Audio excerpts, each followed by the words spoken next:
Hello, today I'm going to be talking about Out of My Mind. This is a new book by Sharon M. Drochner, an author that has written many realistic fiction books.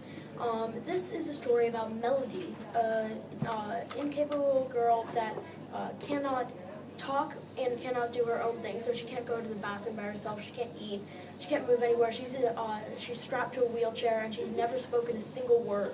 And the whole plot of the story, the main twisting point, is it zooms in on her life, and then they give her a machine where she finally can talk with this machine, and the machine talks. And this is huge for her, as now she can communicate socially. There are a few themes in this book. I would say the main two are family and acceptance, because her family is really supportive, and they're really trying and to help her be more social capability. And also acceptance, because a lot of her classmates do not accept her, and there are many different parts in the story where she's not accepted into different groups. This really shows a different thing about social interaction and how we think about disabled people.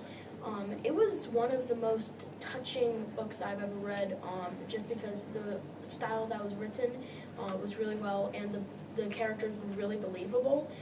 Speaking of characters, the characters are Melody, which is the main girl that is disabled, Mrs. V, who is her tutor and mentor, Rose, which is her friend at school, Catherine, who is her kind of helper. She will help her with schoolwork and strolling her around and different things like that that are basic everyday life things. Also, she has a young daughter that's born inside the book. Not much is known about her except that she's very jumpy, and it kind of adds to the book because she doesn't have any disabled parts of her body and she can do everything.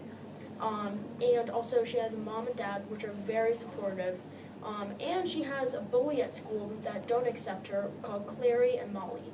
I just thought that this book was really interesting, that it touched me in a way, because my mom and I were talking about how it shows something about how our social interactions have changed as we don't see as many disabled people. So thank you for listening to my book talk, and I hope now you know a bit about the book.